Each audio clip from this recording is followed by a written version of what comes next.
नमस्कार. महाराष्ट्र सरकारने शेतकऱ्यांसाठी एक मोठी कर्जमाफी जाहीर केली आहे, ज्यामुळे सगळ्यांनाच एक आशेचा किरण दिसतोय. पण ही घोषणा जेवढी सरळ सोपी वाटतीये, तेवढीच ती गुंतागुंतीची आहे का?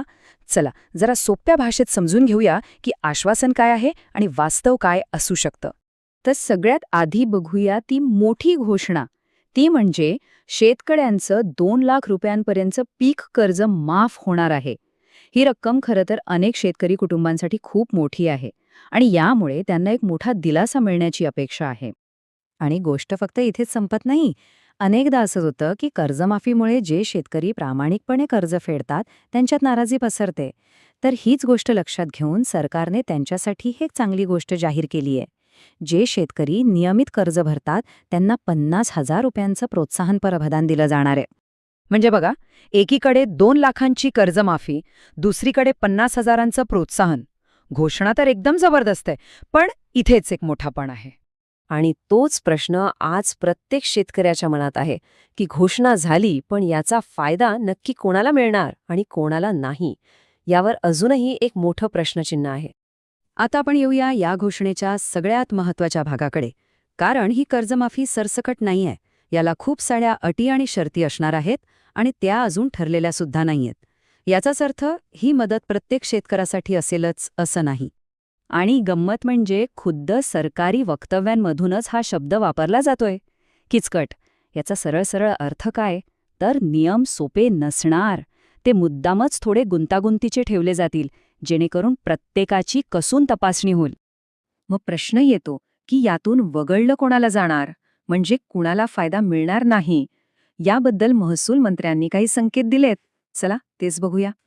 हे बघा, महसूल मंत्री चंद्रशेखर बावनकुळे यांचं हे वक्तव्य अगदी स्पष्ट आहे. सरकारचा हेतू सरळ आहे की ही मदत श्रीमंत शेतकऱ्यांपर्यंत पोचू द्यायची नाही, फक्त गरजू आणि गरीब शेतकऱ्यांनाच ती मिळावी. मग याचा अर्थ नेमका काय होतो? कोण आहेत हे श्रीमंत शेतकरी? तर साधारणपणे असं समजा की ज्यांच्याकडे 4 चाकी गाडी आहे, मोठा बंगला आहे, जे इन्कम टॅक्स भरतात किंवा जे आर्थिकदृष्ट्या सक्षम बागायतदार शेतकरी आहेत, त्यांना या योजनेचा लाभ मिळण्याची शक्यता जवळजवळ नाहीये. आता ह्यामागे सरकारचं म्हणणं काय आहे? तर त्यांचं उद्दिष्ट आहे की मदत फक्त खऱ्या गरजूंपर्यंतच पोहोचावी, योजनेचा गैरवापर होऊ नये. बरं, मग हे सगळे नियम ठरवणार कोण आणि कधी ठरणार? कारण ते अजून ठरलेले नाहीत. तर त्यासाठी एक खास प्रक्रिया ठरवण्यात आली आहे. आपण तीच आता समजून घेऊ. ह्या सगळ्या नियमावलीचं आणि पात्रतेचं भवितव्य ठरवण्यासाठी एक विशेष समिती नेमण्यात आली आहे. म्हणजे आता सगळा कारभार ह्या समितीच्या हातात आहे. ही प्रक्रिया कशी असेल? तर 3 टप्प्यांमध्ये. पहिल्यांदा ही समिती सगळ्या गोष्टींचा अभ्यास करून नियम बनवेल. त्यानंतर साधारणपणे एप्रिलच्या पहिल्या आठवड्यात ही समिती आपला रिपोर्ट सरकारला देईल. आणि मग त्या रिपोर्टच्या आधारावर अंतिम शासन निर्णय किंवा GR काढला जाईल.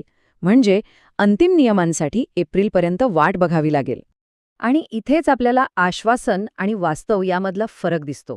आश्वासन आहे की शेतकऱ्यांना लगेच मदत मिळेल, पण वास्तव असं दिसतंय की पात्र कोण आहे हे ठरवायलाच एक लांबचक आणि गुंतागुंतीची प्रक्रिया पार पाडावी लागेल.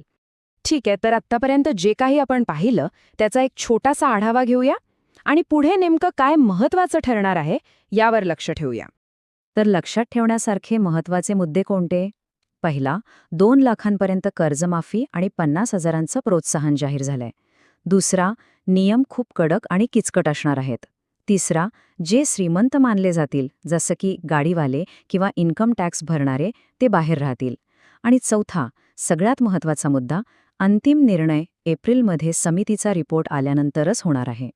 आणि शेवटी हा सगळा गुंता आपल्याला एकाच मूलभूत प्रश्नावर आणून ठेवतो की ही मदत इतक्या सगळ्या अटींमधून आणि प्रक्रियेत जाऊन खरंच त्या गरजू शेतकऱ्यांपर्यंत पोहोचेल का, ज्यांच्यासाठी ती बनवली आहे? हे पाहणं खूप महत्त्वाचं ठरणार आहे.